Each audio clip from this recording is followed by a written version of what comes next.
presentar el certificado de trabajo para recibir prestaciones en dinero, cuota mortuoria y prestación ulterior. El reporte mensual del patrono en la planilla electrónica contiene la información que acredita al trabajador los derechos al programa de enfermedad, maternidad y accidentes. Política preventiva de la Seguridad Social en Guatemala, Instituto Guatemalteco de Seguridad Social, IGS.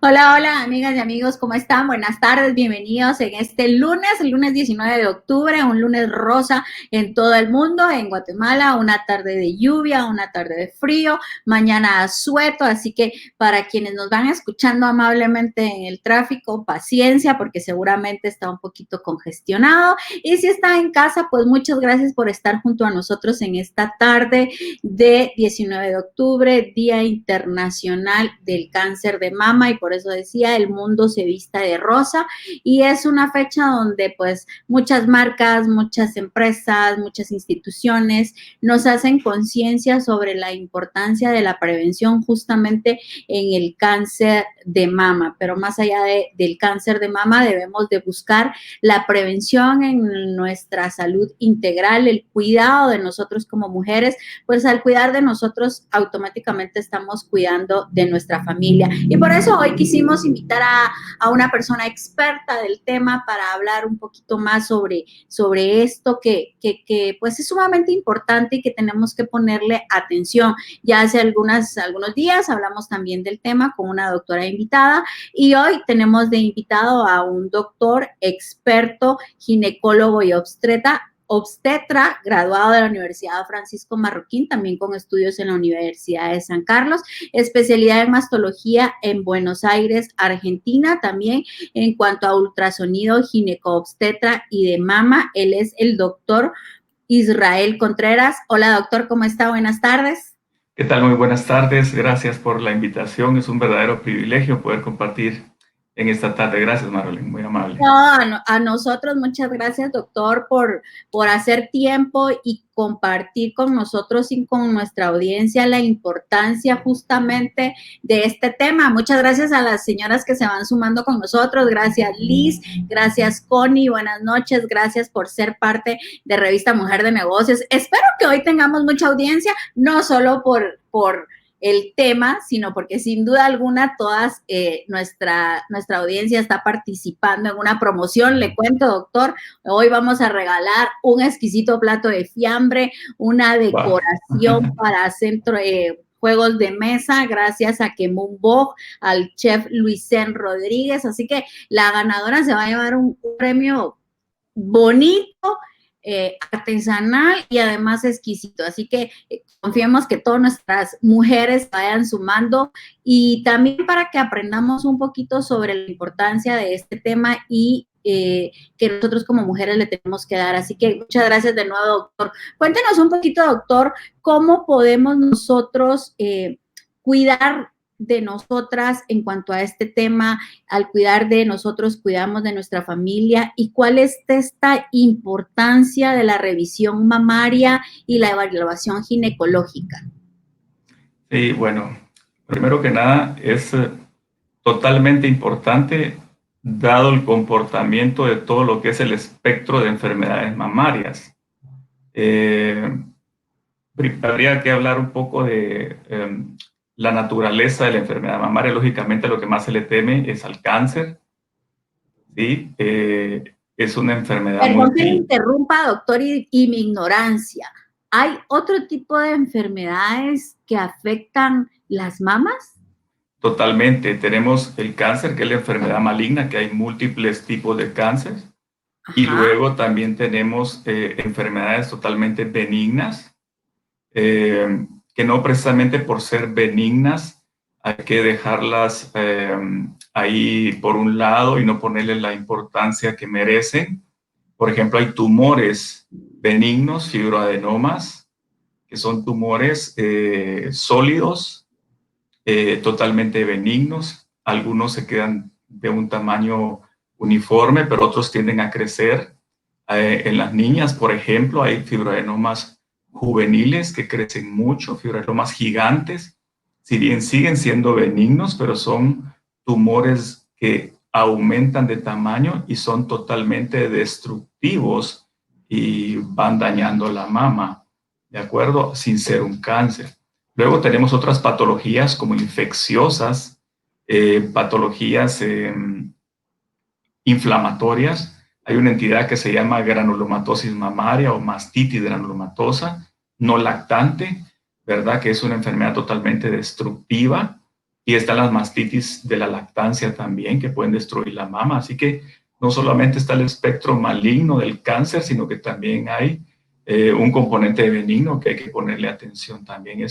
En eso también radica la importancia de los controles mamarios o de consultar cuando hay un síntoma o algo, una sensación anormal en esta área anatómica en las mamas.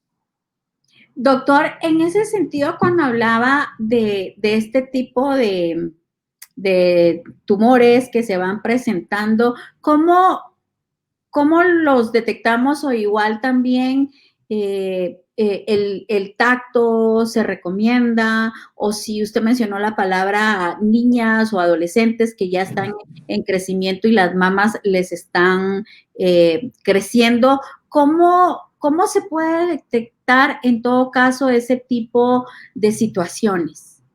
Sí, y en eso radica primordialmente los chequeos, ¿no?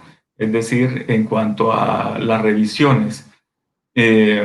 Porque muchas patologías de estas, si bien cuando ya son palpables, son grandes, es cuando se hacen palpables. Pero está la incertidumbre si es algo benigno o maligno. Y si es algo palpable y es maligno, pues probablemente ya esté en un estadio tardío. Pero si fuera un chequeo rutinario, como en el contexto de prevención, pues se encuentran lesiones antes de palparse y están en estadios tempranos. Es el objetivo de la revisión. Realmente en cáncer de mama no existe una prevención como tal, porque no existe una vacuna para prevenir el cáncer, por así decirlo, o alguna estrategia para prevenirlo. Pero las revisiones en un momento oportuno o de una manera rutinaria, generar esa cultura o ese hábito en las mujeres de poder chequearse, va a permitir encontrar lesiones que por cancerosas o malignas que sean, encontrarlas en un estadio temprano. Entonces lo que sí podemos hacer es generar tratamientos que curen la enfermedad en ese momento oportuno del diagnóstico. Más que prevenirlo, lo que estamos tratando de hacer es generar curabilidad más que una prevención al encontrar lesiones de un tamaño o un estadio temprano, el cual sea curable con los tratamientos de los cuales disponemos en estos días, ¿verdad? Pero volviendo un poco a la otra pregunta, una manera de encontrar eso es también el autoexamen.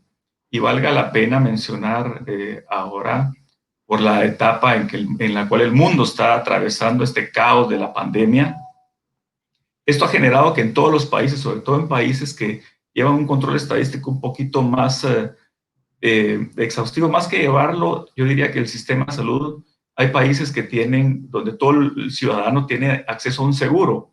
Entonces es más fácil pesquisar y más fácil introducir esa casuística en una estadística. Estos países han experimentado un 50% en el descenso de la detección. Lo que se venía detectando normalmente todos los años ha disminuido, ahora se detecta nada más el 50%. ¿Qué significa eso? Que por el temor a la pandemia, muchas mujeres están quedando en casa y no están haciendo su chequeo. ¿Esto qué representa? Representa que esta mujer está en su casa y muchas de ellas que van a ser curables, por así decirlo, no porque se tocaron algo, sino que porque encontraron algo en un estudio rutinario, así como muchos centros hoy tienen la promoción de ofertar el servicio de detección en el mes de la mujer hacen promociones, muchas mujeres van, pero se están quedando por el temor a la pandemia, y no le digo en Guatemala, en el mundo entero.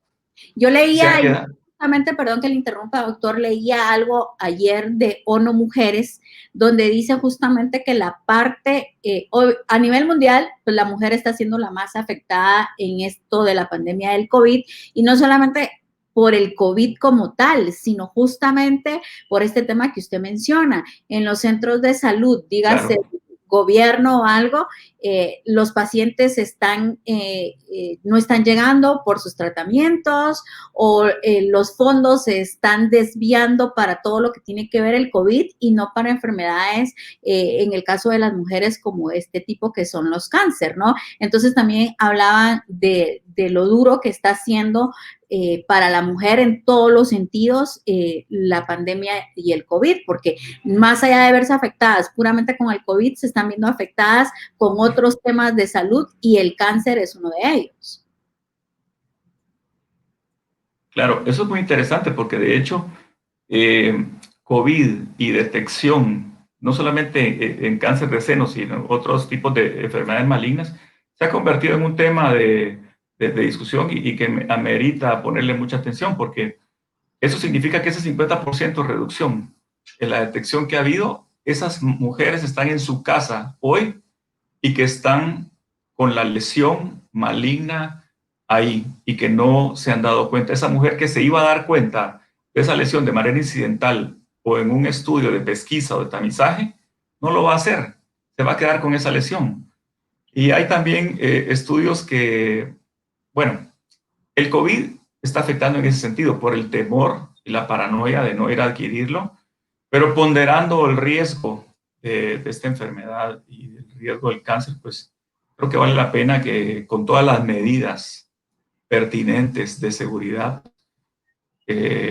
encontrar un espacio por ahí cuando sea propicio, si bien tal vez no lo es ahora, pero más adelante o cuando la mujer lo considere, no dejar de pesquisarse o someterse al programa de tamizaje, porque eso significa que las mujeres sanas van a ver cómo es su estatus, es decir, si están atravesando por algo, ¿no? Detectar algo en su momento, ¿verdad? Pero la pandemia también ha afectado por esa paranoia, pero también hay otros factores que imponen la pandemia.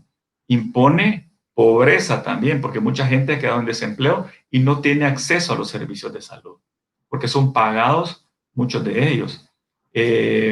Impone esto de que el sistema de salud pública también está saturado por la pandemia, y entonces se está priorizando de otra manera, pero también la mujer tiene temor de ir ahí, a pesar de que es gratuito. Y se imponen también otros factores porque las condiciones de pandemia han obligado a la gente a priorizar de otra manera y olvidarse un poquito de su salud, ¿verdad? Claro. Esto básicamente, y la pesquisa es importantísima y el objetivo es ese. Tal vez no prevenir, porque prevenir el cáncer de seno no hay una prevención, ¿verdad? Como por ejemplo tenemos vacuna para el cáncer de cervix, ¿verdad? Pero para algunos tipos de papilomavirus que son generadores de cáncer de cervix, así sería el contexto. Pero en cáncer de mama, mientras no exista un conocimiento claro de todos los factores etiológicos a nivel molecular o celular, no existe una prevención, pero sí diagnóstico oportuno para generar curabilidad. No sé si estoy siendo claro.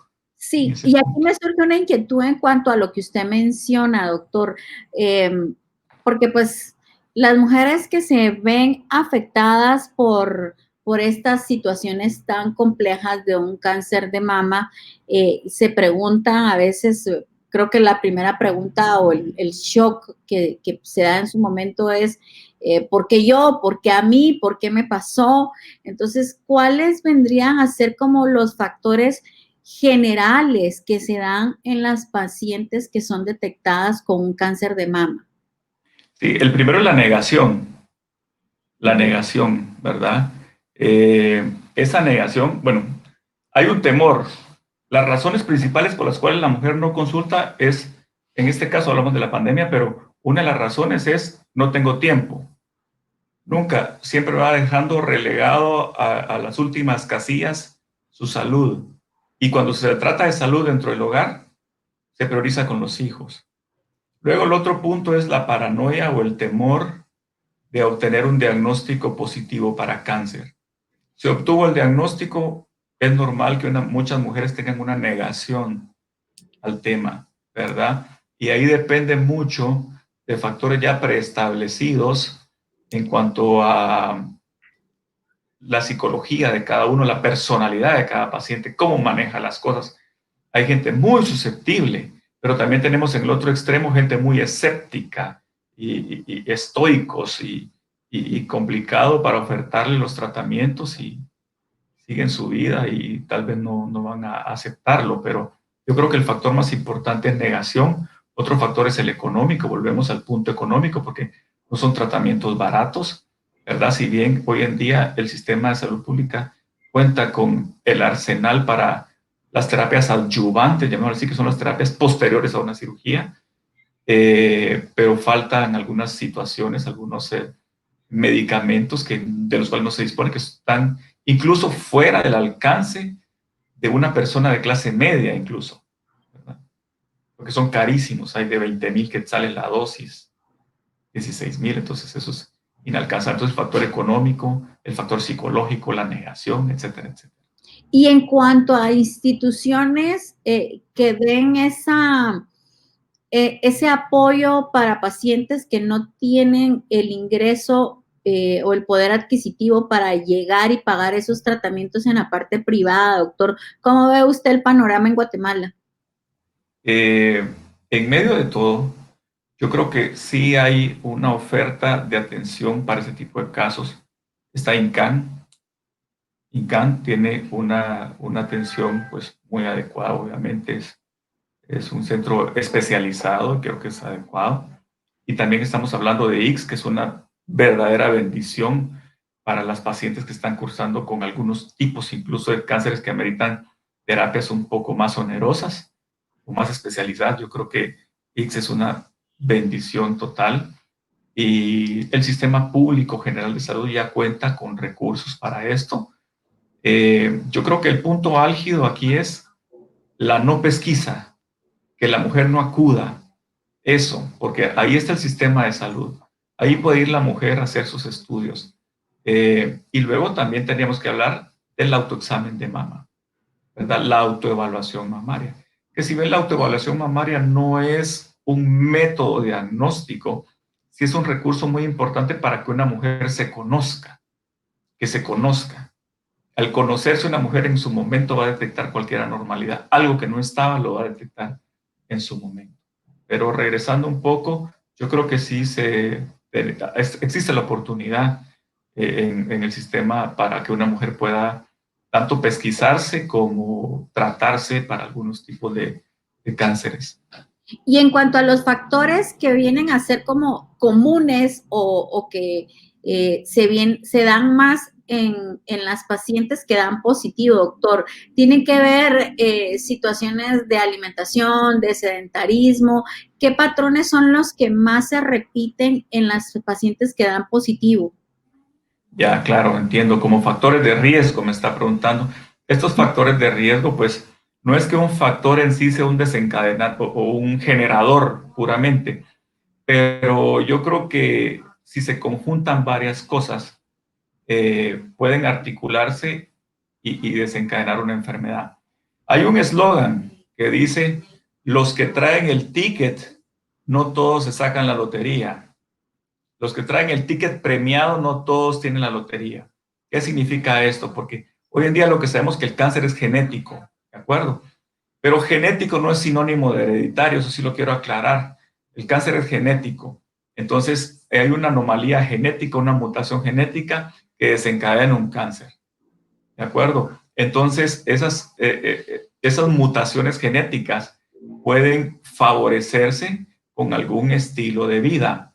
Por ejemplo, y factores de riesgo, podemos pensar en que una mujer cuya menstruación desaparece o llega a la menopausia arriba de 50 años está más expuesta a estrógenos. Esta mujer que ya trae ese ticket para la lotería va a verse en un riesgo mucho mayor porque está más expuesta. una menopausia tardía, es decir, que desaparezca la menstruación arriba de los 50 años, o una menarquia, que es el inicio de la menstruación precoz, antes de 12 años. Que aparezca antes de 12 años es un factor de riesgo. Okay. Se llama menarquia. El desaparecimiento de la menstruación es menopausia. El aparecimiento es menarquia en el desarrollo. Entonces, una mujer que desarrolle antes, muy prematuramente, una mujer que desaparezca su menstruación muy tardíamente, el uso indiscriminado de algunos medicamentos, no quiere decir que los medicamentos sean malos, el uso indiscriminado de algunas terapias hormonales, porque para esto hay criterios de elegibilidad para categorizar a una paciente que puede utilizar algún tipo de terapias, pero si se hace de una manera indiscriminada, el riesgo puede aumentar. Perdón que le interrumpa, doctor, cuando hablamos de ese tipo de medicamentos, ahí entran los anticonceptivos o qué tipo de medicamentos. Sí, y las terapias hormonales en menopausia. No quiere decir que sean malas, porque no quiero enviar ese mensaje, pero orientarlas mal. Por ejemplo, si hay una persona que tiene factores de riesgo, enfermedad familiar, es decir, familiares que han muerto por cáncer de mama, estrógeno dependiente, o que tengan otro tipo de comorbilidades y utilizan este tipo de terapia, muy probablemente van a convertirse, no la terapia como un generador, pero sí puede detonar una predisposición que ya está ahí genéticamente, ¿verdad? Otro puede ser la obesidad, el sobrepeso, es la nuliparidad, es decir, una mujer que no tenga hijos, mientras el tener hijos o tener más hijos es un factor protector, ¿verdad? Lactancias, es decir, el tejido mamario está hecho para funcionar. Un cáncer es la producción desmedida de células o reproducción desmedida de células de una manera descontrolada, y son células que no generan una madurez o una función. Entonces, un tejido mamario que llega a dar su lactancia, por ejemplo, está funcionando, está maduro. Ese tejido mamario está cumpliendo esa función. Su misión. Claro, entonces es como comparar una fruta madura y una inmadura que no serviría para nada. Entonces, mientras más lactancias, más protección. En otras palabras, menos lactancia es un factor de riesgo. Volviendo a su pregunta, menos embarazos, menos hijos, menopausia tardía, menarquia precoz, es decir, una menstruación que viene antes de tiempo, etcétera, etcétera, ¿verdad? Y luego hay otros factores. En la medida de lo posible se simplifica la vida hoy en día el ser humano. Entonces es muy poco probable que alguien encuentre o haga algo natural en su casa, sino que va a comprar sus cosas enlatadas y ciertos elementos que van a ser nocivos, el tipo de dieta, comidas que no son muy adecuadas, la falta de antioxidantes en la dieta, ¿de acuerdo? Un antioxidante es aquel que evita una reacción de oxidación, las cuales son nocivas, que liberan un... ¿Cuál tipo de alimentos son los que usted nos recomendaría como antioxidantes? Y ya que le interrumpí, le voy a dejar esta pregunta que nos hacen. ¿Usted nos ayuda a aclararla, por favor, doctor? Ya. ¿En qué consiste cuando el cáncer... No sé si puede... Cáncer... No, me imagino que la pregunta es cuando un tumor benigno se vuelve maligno. Eso. Sí, ok. Bueno, hay lesiones precancerosas realmente, ¿verdad? Por eso cuando estamos hablando de eso, hablamos de lesiones benignas, como las que mencioné, los tumores sólidos benignos, un fibroadenoma, las patologías de conductos mamarios, una mastitis. También tenemos el cáncer, pero aquí en medio puede haber algún tipo de patologías que pueden ser precancerosas, ¿verdad? Por ejemplo, una persona que tenga hay una entidad que es la hiperplasia ductal atípica, es un aumento del número de células en los conductos y comienza a manifestar ciertas atipias. Entonces, vuelvo a lo mismo, el origen de todo esto es genético y hay una predisposición, ¿verdad? Entonces, si le ponen los factores, definitivamente va a desencadenar un cáncer. Ese puede ser, hay lesiones que van teniendo un curso y progresan hasta convertirse en un cáncer puro. De hecho, hay un marcador de riesgo.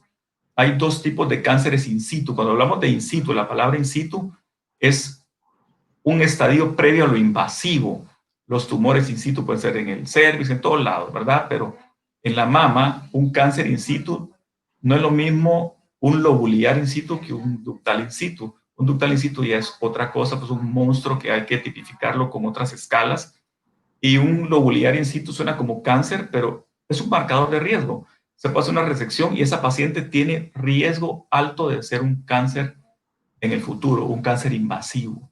Doctor, ¿Verdad? cuando usted nos habla de todo esto, acá en Guatemala hay laboratorios o hay estudios donde genéticamente ya podamos hacérnoslo y saber si somos eh, personas con riesgo hacia ese tipo de cáncer u otros. Sí, sí, sí, claro que sí, definitivamente.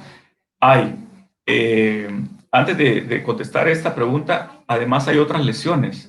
El papiloma intraductal, que es una lesión de conductos que es benigna, pero aumenta el riesgo de cáncer de mama.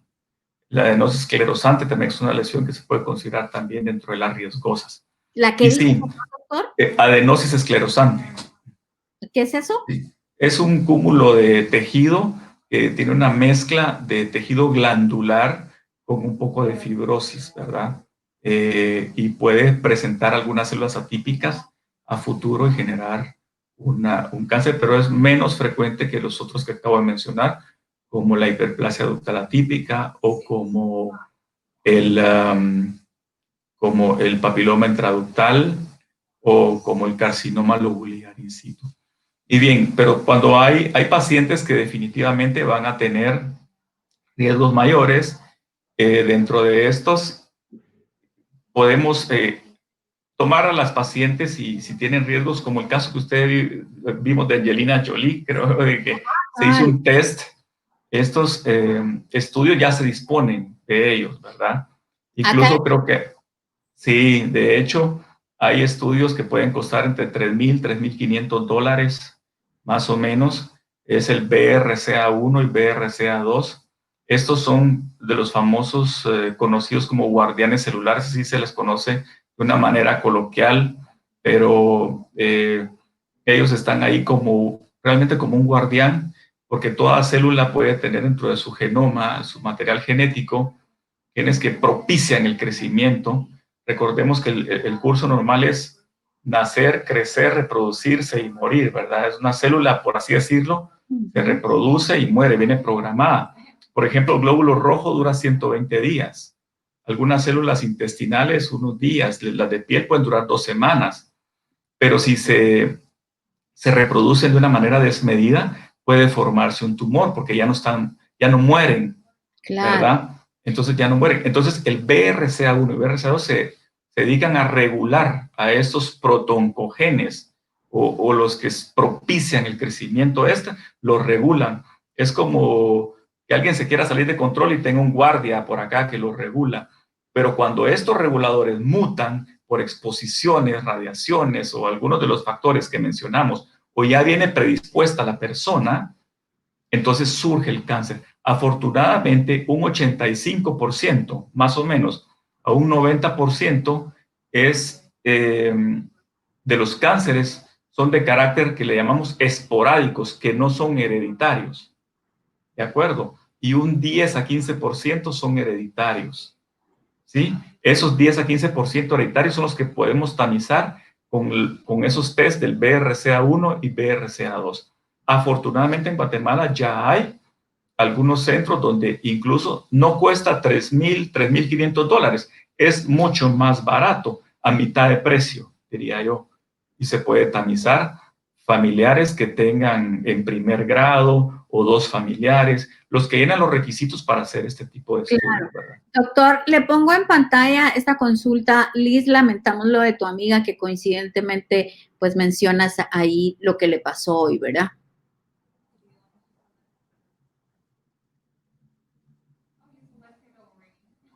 Eh, Está hablando de que tuvo una recidiva del cáncer. Sí, por ¿Qué, lo que por, entiendo, sí, ¿verdad? ya, Porque qué, nos dice porcent, el qué porcentaje de porcent, una paciente que tuvo cáncer de mama y le vuelve con más fuerza. ¿Qué tan cierto es que vuelva? O sea, Sí, puede volver, definitivamente. ¿Sabe qué? Vale la pena mencionar algo. El cáncer el más frecuente en América Latina es el cáncer de cervix, ¿verdad? Y lamentablemente la mortalidad es alta, pero lo mismo, la mujer no se chequea. Y es un cáncer, número 1, de crecimiento lento. Número 2, el Papá Nicolau es tan barato. Ese tiene las 3 B, bueno, bonito y barato. Es de crecimiento lento y es un modelo de enfermedad, le llamamos loco-regional, local regional. Significa que su causa de muerte es del local regional, por obstrucción, destrucción de la vejiga, el recto, uréteres, y la principal causa de muerte es uremia, por obstrucción de los uréteres y hay otras, pero no quiero entrar en más detalles, pero la diferencia del cáncer de mama es que es una enfermedad no locorregional o local regional, es sistémica. Desde sus estadios iniciales, de este lado del escritorio, el médico, el experto, tiene que considerar el cáncer de mama como una enfermedad sistémica. ¿Eso qué quiere decir? Y de ahí surge un eslogan importantísimo. El bisturí no cura el cáncer, ¿verdad? El bisturí no es el remedio único del cáncer, es un manejo integral de esta enfermedad. Primero que nada hay que tener conocimiento de esta enfermedad. Y volviendo a esto, siendo sistémica, por eso el porcentaje de recidiva o de regreso de la enfermedad está ahí a la orden del día, sobre todo en pacientes que tienen, es multifactorial, porque puede ser una paciente muy bien tratada, pero si tiene factores adicionales de enfermedad como una diabetes, inmunocomprometida, hipertensión, desnutrición, es muy probable que no se pueda defender también y que esto pueda regresar. O tal vez está muy bien la paciente, fue bien tratada, pero el cáncer que tuvo es de una familia histológica muy agresiva, porque hay varios tipos de estas enfermedades malignas agresivas ante las cuales se depende nada más de tratamientos muy caros. Depende también del estadio en que estás, es un estadio muy avanzado, es muy probable que regrese. Entonces, por eso volvemos a la razón de este conversatorio. La pesquisa o la detección es importantísima de una manera rutinaria. Toda mujer, el estándar de 40 años, debe hacerse su mamografía, realmente, toda mujer. Los chilenos propusieron a los 35 años su primer mamografía. Y si todo está normal, quedarse por ahí tranquilos y a los 40 años repetir la segunda y de ahí hacer rutinario su chequeo. Vale mencionar esto también. Esto es bien importante. La mamografía debe acompañarse de un ultrasonido mamario. Una mujer por abajo de 40 años, una jovencita con factores de riesgo, una jovencita con familiares, no se va a someter a una mamografía. Esta jovencita debiera pesquisarse por medio de un ultrasonido, porque va a tener, ella está en la flor, en una etapa florida de sus hormonas, en la flor de la vida, entonces va a tener un tejido bastante estimulado y muy denso, por lo tanto, el rayo de la mamografía probablemente no penetre y nos va a generar tal vez imágenes no concluyentes. Por lo tanto, el ultrasonido sería el estándar para esta paciente joven. Ahora, una mujer ya de 35 años a 40 puede hacer su mamografía, de preferencia a los 40 años, pero si una mujer tiene riesgos, que pueda adelantar un poquito a los 35. Es una postura de los chilenos, ¿de acuerdo? Una mujer de busto grande también se considera que se haga la mamografía y el ultrasonido al mismo tiempo, doctor. Y le dejo esta pregunta en pantalla que nos dice, para los pacientes que ya están en tratamiento de quimioterapia, ¿pueden consumir suplementos alimenticios? Sí, lo pueden hacer definitivamente, no hay ninguna contraindicación. Sí, okay. Totalmente. Alimenticios, ¿verdad? Algo hormonal, definitivamente no, sobre todo si es un cáncer hormonodependiente. Pero suplementos alimenticios sí, totalmente. Sobre todo... Hablábamos entonces, perdón, ¿qué decía sobre los alimentos, doctor? Por ejemplo, sobre todo si va con elementos que van a favorecer la inmunidad, ¿verdad? Uh-huh. Por ejemplo, algo que sea alto en zinc. El zinc favorece la inmunidad y el cuerpo se va a defender mejor. Bien en ese tipo de suplementos a una paciente que fue sometida a quimioterapia. ¿Usted ha escuchado de un medicamento acá en Guatemala que se llama Oconex? ¿Onconex? Sí, lo he escuchado. ¿Y qué tan o bueno, no sé si usted lo ha utilizado. ¿Qué tan positivo o tan potencial es utilizarlo? ¿Es para cualquier tipo de cáncer ese tipo de medicamentos?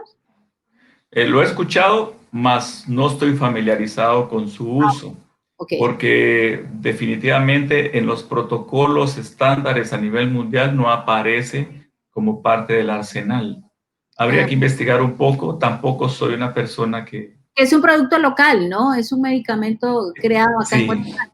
sí, tampoco soy escéptico pero yo creo que habría que ver de qué se trata. He oído, mas no lo conozco. Y le repito, no está dentro de los estándares de los protocolos de manejo a nivel mundial. Ah, ok, buenísimo. Le preguntaba entonces también, doctor, si a las mujeres que tienen eh, busto grande también es recomendable hacerse la mamografía y el ultrasonido al mismo tiempo por el tipo de tejido que tienen en las mamas. Sí, totalmente, con mayor razón. Pienso que sí, porque se aumenta el espectro de detección, ¿verdad? Por así decirlo en palabras sencillas, lo que se le escapa al uno, lo puede captar el otro, ¿verdad? Por ejemplo, puede ser más tipificable un quiste por un ultrasonido, pero unas calcificaciones van a ser más detectables en una mamografía. Ah, ok. Y hablando de todo lo que tiene que ver con la revisión ginecológica e irnos más allá del cáncer de mama, doctor, ¿cuáles son los otros exámenes adicional al Papa Nicolau que sí debiéramos de hacernos las mujeres por lo menos una vez al año? Sí, lo que sucede es lo siguiente, que tenemos como pesquisa la mamografía y el ultrasonido en caso de mama. Y afortunadamente para cervix, primero que nada el cervix está a la vista, con un examen, un espéculo ya se puede ver. Y luego el Papa Nicolau, que es las 3 veces, como lo decía yo, bueno, bonito y barato. Entonces, porque puede ser aplicado por bastantes personas del sistema de salud, no solamente por un médico. Entonces, es un buen método de pesquisa, ¿verdad? Lamentablemente para Hay, disculpa que le interrumpa, doctor. ¿Qué factores hay de que un Papa Nicolau, que yo he escuchado, a veces he leído casos de mujeres que pues sí constantemente y anualmente se hacían su Papa Nicolau y les tocó ese ticket de lotería de que en una de sus consultas van porque se sentían mal y maravilla, salen diagnosticadas con un cáncer? ¿Fue porque el Papa Nicolau no fue bien hecho durante ciertos tiempos o por otros factores que pudieron haberse dado? yo pensaría que si a alguien le sucede eso es porque dejó la rutina de hacer sus estudios, ¿verdad? Porque, por ejemplo, que fuera mal tomado un Papa Nicolau, en el siguiente Papa Nicolau puede salir, o la posibilidad de que todos los Papa Nicolau les salgan normales, teniendo alguna entidad maligna, yo creo que eso no puede ser. Eso pasa muy frecuentemente en aquella mujer que descuidó su chequeo ginecológico, ¿verdad? Porque además del Papa Nicolau está la colposcopía, la cual es alimentada por el Papa Nicolau. Cualquier anormalidad en el Papa Nicolau se confirma con la colposcopía, ¿verdad? Que es un estudio que complementa al Papa Nicolau, ¿verdad? ¿Qué dijo el examen, perdón? Colposcopía. La coloposcopía, sí, por ese examen le iba a preguntar, porque es un examen que no es muy común, ¿no? Dentro de los tratamientos o dentro de los estudios normales o típicos que regularmente se ofrecen en los lugares de salud, dígase privados o públicos. Lo que pasa es que existe un algoritmo para manejar esto, ¿verdad? Ya la colposcopía realmente se sale de como un método de tamizaje. Ya no sería un método de tamizaje, porque un método de tamizaje o de pesquisa, como el caso del Papa Nicolau, que es el estándar de oro, el gold standard, es aplicado, es bueno, es barato y puede ser aplicado por cualquier persona del sistema sanitario. La colposcopía no. Es decir, un Papa Nicolau lo puede hacer una enfermera, un técnico, etcétera, pero una colposcopía no. Tampoco lo puede hacer los médicos en general. Tiene que ser un ginecólogo y con un entrenamiento en esto. Entonces ya se hace más específico y se le apunta de otra manera al diagnóstico. Por eso debe ser alimentada por el Papa Nicolau, ¿verdad? Es decir, una normalidad en Papa Nicolau. El Papa Nicolau, ¿sabe qué? Ya que tocó este tema, se piensa que el Papá Nicolau es para detectar un cáncer. Si fuera para detectar un cáncer, no tiene sentido como pesquisa, porque entonces sería un método diagnóstico de cáncer. Realmente el Papá Nicolau, su función es detectar lesiones precancerosas para que en un momento oportuno una mujer lo detecte. Los famosos NIC, que son neoplasias intraepiteliales, ¿verdad? Del cérvix, que hay 1, 2 y 3, ¿verdad? Uno es la más leve y son tratables con crioterapias, otras con conos, sin llegar a hacer cirugías mayores, y una mujer puede preservar su fertilidad. Entonces, el Papá Nicolau tiene esa función de encontrar lesiones o tomar a todas las mujeres sanas para ver qué mujeres tienen el riesgo de hacer un cáncer invasivo. Entonces, detectar lesiones precancerosas. No es una detección de cáncer, porque ¿qué objeto tiene entonces el Papá Nicolau si el objetivo es matar ya un cáncer, ya la mujer tiene el cáncer? Y es tan, y ahí es lo bueno del Papá Nicolau y de la pesquisa a través de Papá Nicolau y la alimentación de la colposcopía, es lo bueno, pero es lo triste también, de que siendo tan así, mucha mujer todavía sufra de este tipo de enfermedades, de cáncer de cervix y muera de cáncer de cervix. Claro, porque Es igual una cuestión de... porque no se hacen el examen, porque no lo ponen dentro de Exacto. dentro de lo que tienen que hacer como responsabilidades anuales, ¿no? Y posiblemente los factores que mencionamos al inicio, ¿verdad? Falta de acceso, las prioridades están invertidas muchas veces a todo nivel, ¿no? Y bueno, eso. Le voy a hacer una pregunta, doctor, que me da, digamos que por curiosidad la voy a hacer. Muchas mujeres también a veces, o por cuestión del esposo, del machismo de la pareja, no se acercan a un ginecólogo caballero y como no encuentran una ginecóloga mujer, pues alargan y alargan el momento de ir al médico, independientemente del género de este. ¿Cómo podemos hacer para que las mujeres y algunos caballeros que siguen estando en cierto grado de machismo irracional entiendan que pues es normal ir hacia un médico caballero ginecólogo? Sí, es un asunto propiamente, es complicado, porque aquí superaríamos el tema de la concientización y sensibilización, porque estamos hablando de machismo.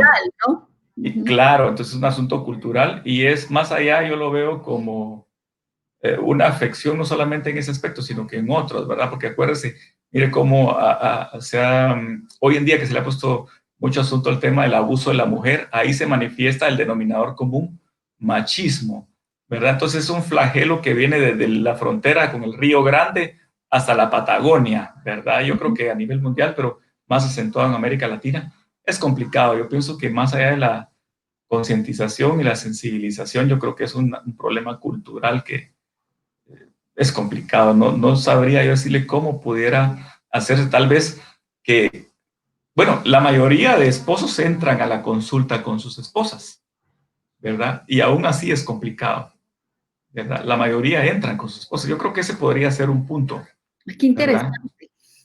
Entran y es bueno que entren, ¿verdad? Ahora me recuerdo esto porque es parte de las estrategias. Mucha mujer pospone también sus chequeos por falta de tiempo, porque si no es una mujer que está víctima de este tipo de situaciones, o pobreza, o falta de acceso, hay una mujer que sí tiene esta oportunidad, pero trabaja. La mujer de hoy, mucha mujer profesional, independiente, trabaja, entonces no tiene tiempo. Algunos países, por ejemplo, donde yo me entrené en Argentina, estaban proponiendo la apertura de pesquisa y de este tipo de servicios en horarios fuera de lo común, de noche, para que la mujer no tenga justificación.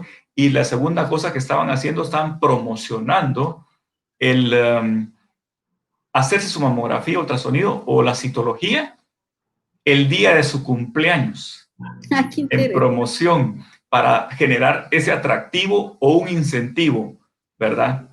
Entonces, yo diría que con unas estrategias similares a estas puede tal vez Muy difícil, pero intentar derribar el machismo.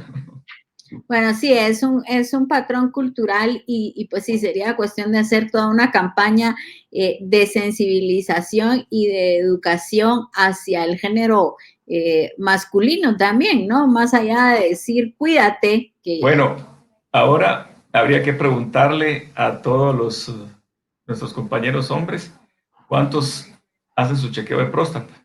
Ese también es otro punto, porque les da miedo también ir al doctor, ¿verdad? O sea, siendo el tema de salud tan álgido y tan importante, se vuelve tan descuidado, ¿no? Porque aquí realmente el tema que usted tocó es tan cierto, que los caballeros también digan, me voy a hacer mi chequeo, es poco probable. Sí, eso no va a pasar, o sea, pasa muy raro.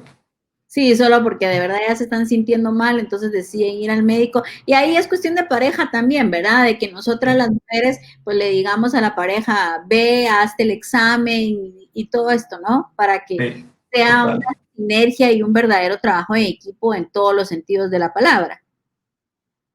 total. Doctor, ya para ir terminando nuestra conversación, ¿cuáles son sus consejos ya para nuestra audiencia, para que pues tomen importancia de su salud, del cuidado, de la prevención? Porque el punto está en la prevención, ¿no? Sí, sí. No retrasar, número uno, su chequeo mamario. Eso. Luego, toda mujer que desarrolló, es decir, tanto pediatras deben poner asunto en esto y generar esa cultura y ese hábito en las jovencitas que están más allá de la pubertad, adolescencia, para... Interrumpa, doctor, ¿cuál es la edad ahorita que usted mencionó pediatra y las niñas que hoy en día también creo que también es muy normal que niñas entre 10 y 11 años ya tengan su primera menstruación? No sé si también tiene que ver mucho con la alimentación y todo esto que consumen, pero ¿a qué edad es la adecuada en que ya una niña que tiene periodo menstrual vaya con un ginecólogo? Eso es bien relativo porque el estándar es de los 20 años en adelante, hablando de seno. Toda mujer jovencita debe iniciar su chequeo. Ese es el estándar, después de 20 años. Pero si lo llevamos a la práctica y nos salimos de eso del marco teórico y rígido, hemos visto y nos ha tocado que operar fibroadenomas gigantes. Yo le digo que aproximadamente de 15 centímetros, 20 casi, en niñas de 14 años. Entonces, obviamente esto no va a esperar para los 20 años.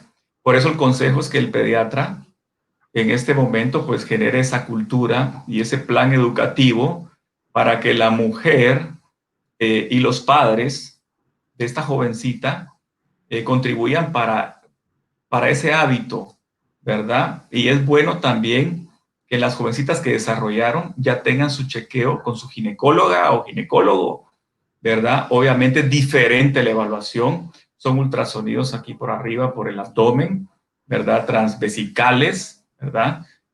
Con su vejiga llena, tomando agua para verlo por arriba. Porque nos hemos topado con otros tipos de situaciones. Jovencitas niñas con himen imperforado que han llegado con cólicos y una masa y lo que tienen es que tienen un himen que está sellado y su menstruación está acumulada ahí desde que desarrollaron. Entonces, luego tumores grandes de seno o puede haber tumores de carácter embrionario en el ovario y solamente se van a ver con un ultrasonido pélvico. Entonces, en su momento oportuno pueden captarse en adolescentes. Interesante. Acá nos preguntan, doctor, creo que no sé si habíamos hablado un poquito de esto. ¿Las mujeres de busto grande corren un riesgo mayor de cáncer? Muy buena pregunta. Aquí nos dice que Muy iban a buena, pensar lo mismo, dice. O sea, muy buena pregunta, porque sí, la mujer de seno grande tiene más riesgo de las patologías mamarias en general. El riesgo está aumentado, aumentado. No mucho, pero ya existe un mayor riesgo. No solo de cáncer, sino que de otro tipo de patologías. ok, o sea, sí hay diferentes circunstancias, ¿no? Que son como generales o se vuelven patrones del por qué se da un cáncer de mama, ¿no? Sí, lamentablemente es multifactorial, ¿verdad? Multifactorial. Eso es. Ok, buenísimo. Bueno, para todas nuestras amigas que escucharon al doctor Contreras, pues ahí están sus datos, su página web, mamacenter.com, el teléfono de la clínica, si ustedes desean hacer una consulta, y sus redes sociales donde la pueden también seguir o hacer sus consultas. A ver qué nos preguntan acá. Las mujeres que tienen implantes también pueden tener cáncer. Definitivamente, definitivamente. Este es un tema bastante extenso. Existen también situaciones en las que una mujer no acude. Bueno, hay tanto que hablar en esto. Una mujer no acude a su control porque tiene prótesis, entonces le tiene miedo a la compresión.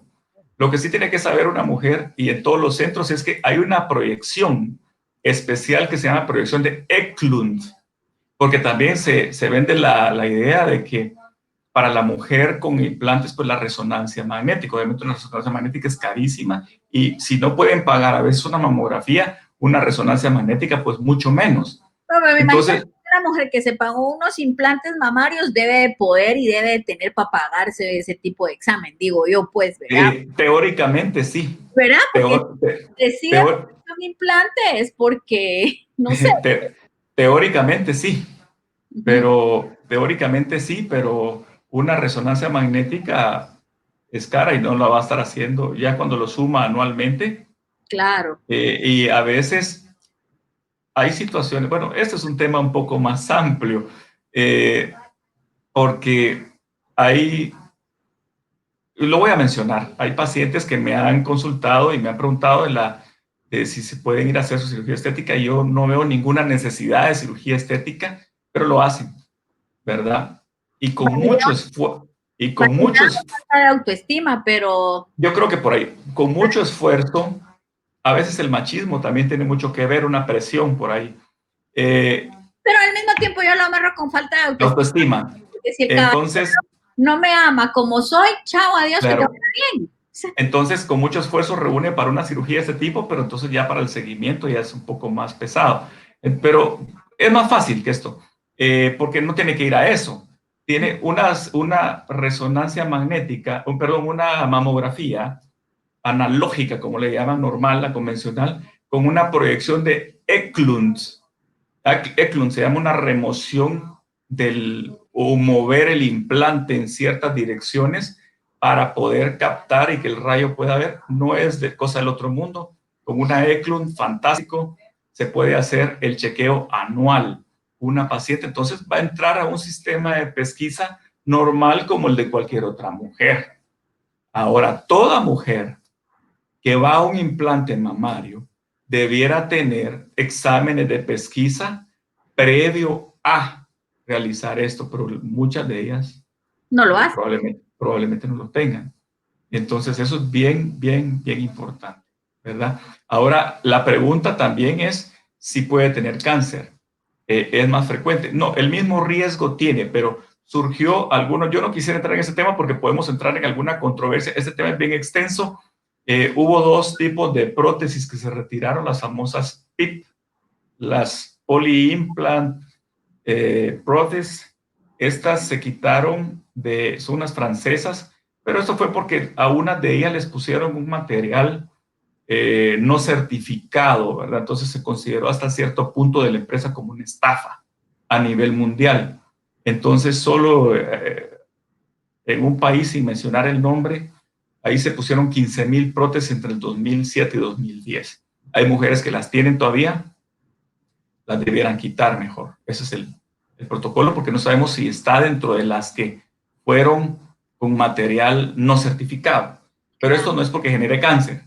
Hay otras que sí se relacionaron, unas, sin mencionar tampoco marcas, porque no quiero entrar en ese tipo de controversias, generan el famoso linfoma anaplásico de células grandes. Los linfomas son tumores hematológicos de la médula, ¿no? Tumores del sistema hematológico, similares a lo que es las leucemias, más o menos, solo que es de sólido y la leucemia no, ¿verdad? Entonces, pero se manejan como la leucemia, más o menos, ¿verdad? Los linfomas.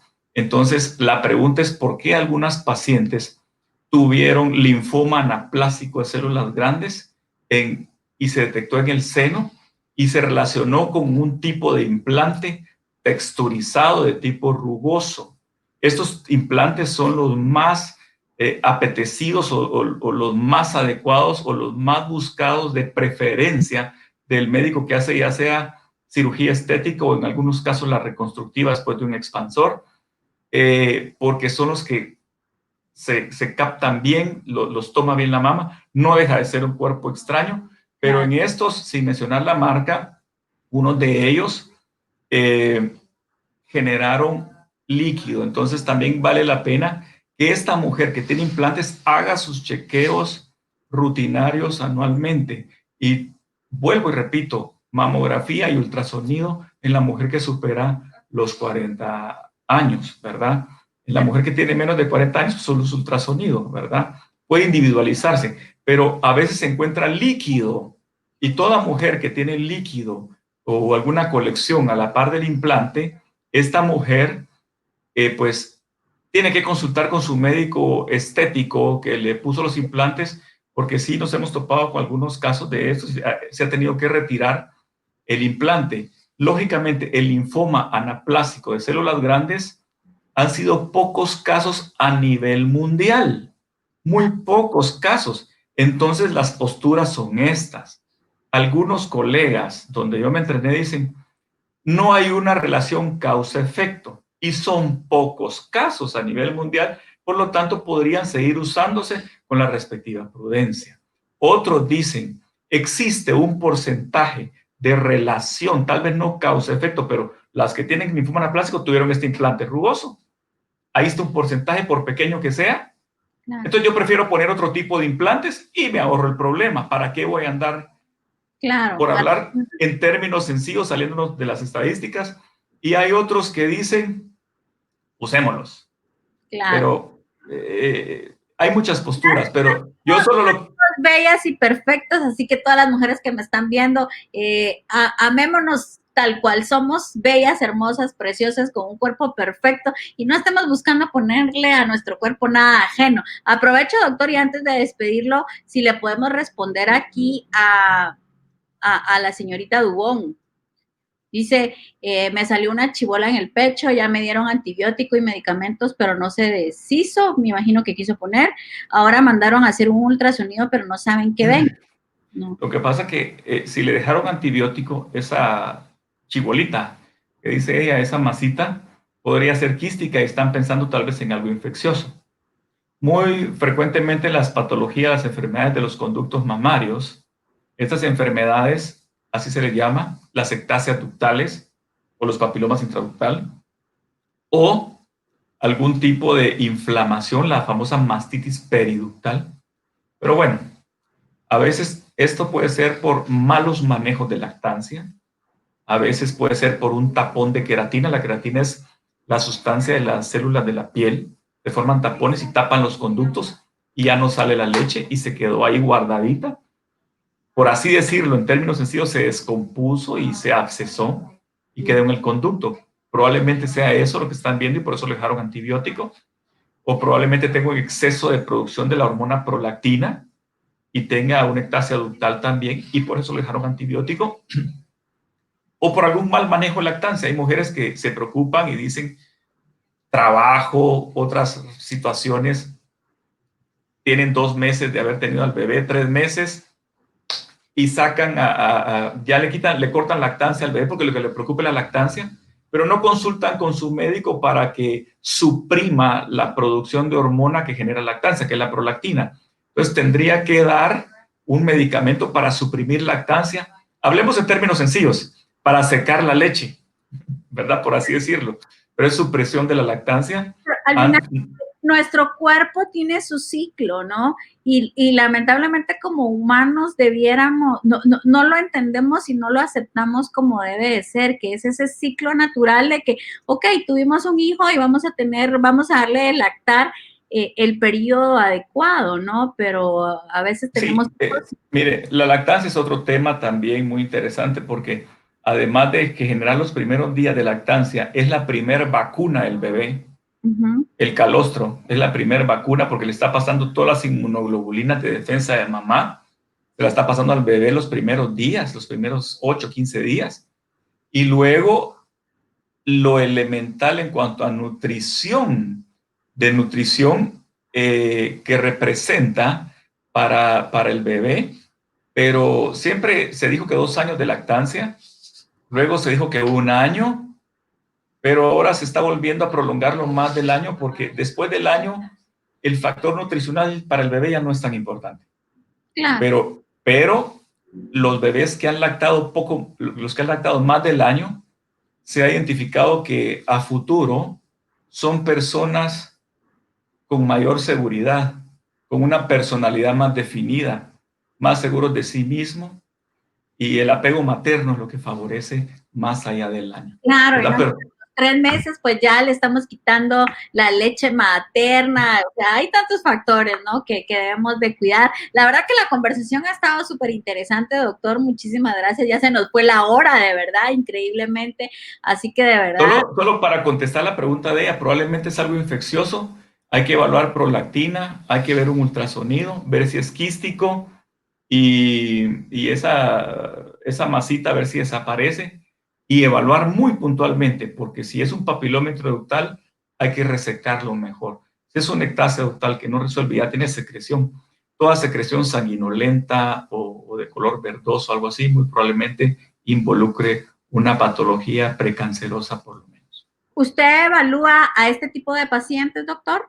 Sí, claro que sí. Bueno, Marigeli, acá están los datos del doctor Contreras, si usted desea, pues consultarlo directamente y tener otra opinión de acuerdo a lo que está pasando y esperamos lo puedan resolver, Mari Herling. Así que esperamos haberle ayudado con el doctor Contreras. Doctor, ha sido todo un placer de verdad estar con usted, una conversación muy interesante. Nuestro público también ha estado muy, muy atento. Muchas gracias a todas. Ahí le dicen, excelente tema, doctor. Muchas gracias por sus recomendaciones y aclarar nuestras dudas. Pues ese es el objetivo en Revista Mujer de Negocios, por supuesto, traerles temas de interés. Doctor, me va a acompañar todavía unos segunditos, no lo despido todavía, porque todo nuestro público está pendiente para que mañana le manden a dejar un exquisito plato de fiambre azul. Nuestra promoción de hoy es justamente que la ganadora se va a llevar un exquisito plato de fiambre, un regalo gracias a Kemunbo, tejidos con alma, son tejidos artesanales y van a hacer un juego de individuales para su comedor, un exquisito café orgánico y también gracias a Cultura Market van a mandarle otro regalo de alimentos orgánicos. Básicamente los sets de individuales que les van a mandar son como estos que a mí amablemente me mandaron de Kemunbo. Yo ya probé el fiambre y está exquisito y agradezco de verdad todas las que participaron en la promoción. Quiero recordarles y recomendarles, por favor, disculpe que le robe unos minutos más, doctor. No se preocupe. Nos gusta traerles promociones, pero por favor, sigan las instrucciones tal cual. Tuvimos un montón de participantes, pero no todas seguían las instrucciones. Entonces, siempre cuando lanzamos una promoción, sigan por favor las instrucciones de la manera más adecuada, por favor, si son tan amables. Y pues sí, tuvimos grandes participaciones de todas, de diferentes lugares de la ciudad de Guatemala. Tuvimos algunas participaciones departamentales también. Así que les quiero comentar que la ganadora de esta exquisita promoción, gracias a Kemunbo, a Cultura Market y al chef Luisén Rodríguez, tremendo chef, tremendo, es la señora Sara Julián. A ella el día de mañana le van a estar haciendo llegar su regalo. La persona de Kemunbo, que es nuestra querida amiga Rosaura. Gracias, Rosaura, por gestionarnos este premio para nuestras participantes. Así que de verdad, muchísimas gracias a todos por estar con nosotros. Mañana, como siempre, a las 6 de la tarde estaremos. Mañana tenemos a nuestras amigas de Costa Rica. Así que muchas gracias. Acá le dicen, doctor, ya para despedirlo, gracias, muy amable por su respuesta y así que estamos para servirle. Doctor, mil gracias por el tiempo, por su apoyo y por todos sus consejos para nuestro público. No, totalmente un privilegio para mí, gracias, me siento muy, muy honrado de estar con ustedes y estoy a las órdenes, le agradezco mucho el haberme participado. estar con ustedes. Ojalá y coordinemos algo más interesante, todavía más extenso. Estos son temas que siempre es bueno compartirlos y hacer conciencia a todas nuestras amigas mujeres de que es trascendental nuestro cuidado, el cuidar de nosotros, cuidamos de nuestra familia. Así es sencillo. Y amarnos así como somos, bellas, preciosas y hermosas.